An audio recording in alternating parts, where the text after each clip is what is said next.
Well, here we are, people. Getting towards end of the year. Another one down. We're still around. We're still going. And I just want to put a few people's minds at rest, because quite a few people have been commenting and asking me if Live Free's okay. Well, I did see his post, and I saw him after the post. He has got a few things going on at the minute, and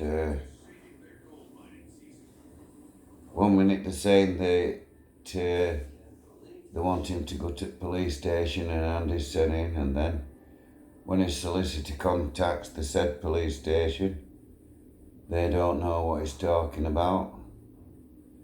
So I think some trolls are at work, me.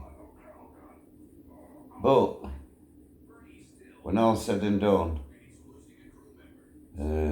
Live Free's the gingerbread man. And like he said, he's got naught to be running for anyway. He ain't committed no offence.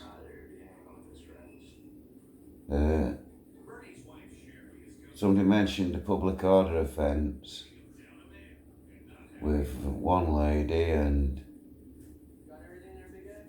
that was videoed, and the lady actually assaulted Live Free, and unless they're relating to Live Free shouting "Phone police, I've been attacked," or something to that nature, I don't see what he's supposed to do. If a woman's attacked, she screamed, is she committing a public order offence? If I'm attacked and I'm screaming in pain, am I committing a public order offence? Live Free were clearly attacked, and his iPhone 12 snatched out of his hand. That's on camera, it can't be denied. She attacked him, not the other way around. So, in answer to your question, is Live Free okay? Well, yeah, he is okay.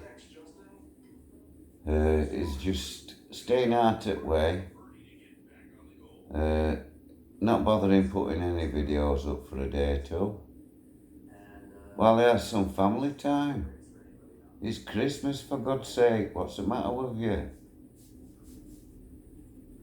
We know it likes of me have got time to be sat here talking to you, but I'm sorry, people, Live Free hasn't. He's a very busy man. He's got kids. And kids on the way. Could be another two.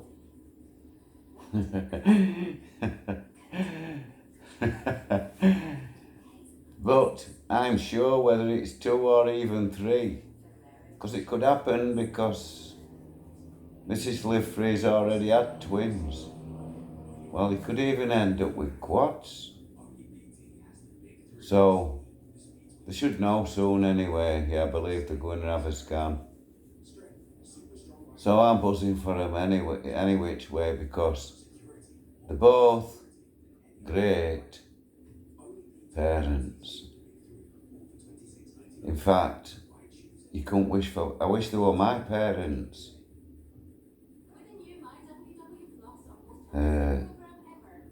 We were brought up in different ways. Back in mid-50s, we were brought up to look after ourselves. Hear all, see all, say nought. Eat all, drink all, and pay nought. And if that does out for nought, make sure it's for this end. Well, I think that's a pretty good saying. I'm sure you all know I'm a Yorkshireman. Barnsley, born and bred. Dragged up down Grimethorpe, Queen Street. Went to Springvale School.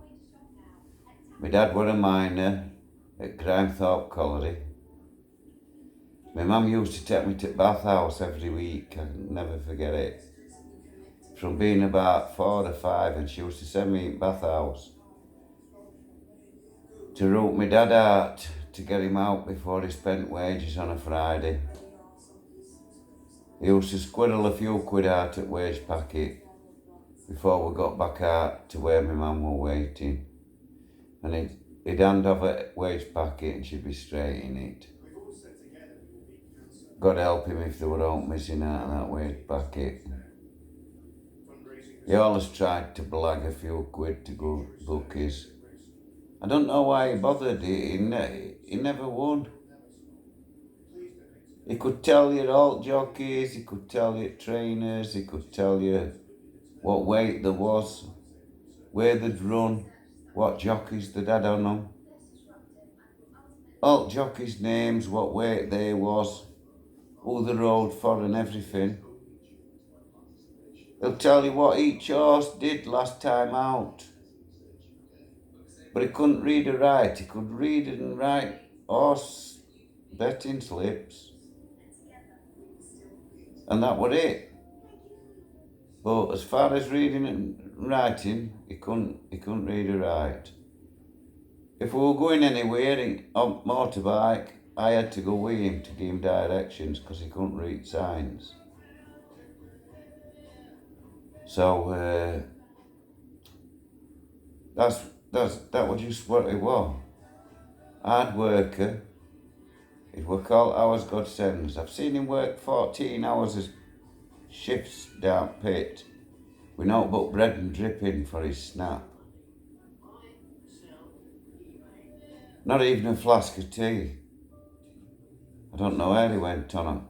And he worked on face.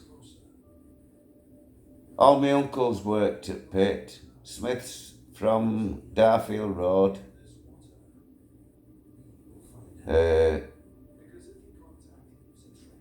John Smith run Grimethorpe. No, it wasn't John. I believe it was Jeff. Jeff ran.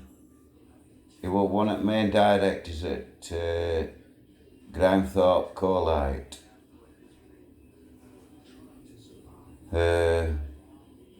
So I dragged up down Grimethorpe. And then I went on to Naughty Boys Hall, Borstal, prisons. And here we are now. I'm just getting through towards end of my sentences that I have to record as part of my history, shall we say. And can I just point out at this point, the Yorkshire Ripper's now dead and is recorded in history. The Panther is now dead and he's in English history. And all these famous criminals that I've mentioned on each of my prison sentences are all part of English history and shall we say, the famous criminals, such as Frankie Fraser, Yorkshire Ripper, Panther, just to name a few. And I'd like to point out to you all that none of their stories, whoever writes their books, would be complete without me in it. Because I fed the Yorkshire Ripper and I've told you about what I did and when I did it in Armley Prison. I reported him dying at Frankland on the Wednesday. On the Thursday, I reported and reminded him I fed him as a hospital orderly in January 81, and on the Friday morning he was dead. All that is part of history now. And so has my name got to be. So I'm part of their history. So I'm part of English history, whether you people, all you trolls, like it or not. You can troll me all you like and call me what you like. It won't change the facts. I'm 63, and unless you were brought up in my era, you are not old school. And you can't class yourself as old school if you commit atrocities against old people, children, or anything like that. No nonsense, no women beating. Any man that beats a woman is a coward. What man needs to beat a woman? They're not there for you to beat about and do what you want. And I can name all the women that I've had relationships with. And they will all tell you I have never been violent to any of them. And I have got stepkids 34 and 36-year-old who will tell you the same fucking thing. I have never been violent to either of them.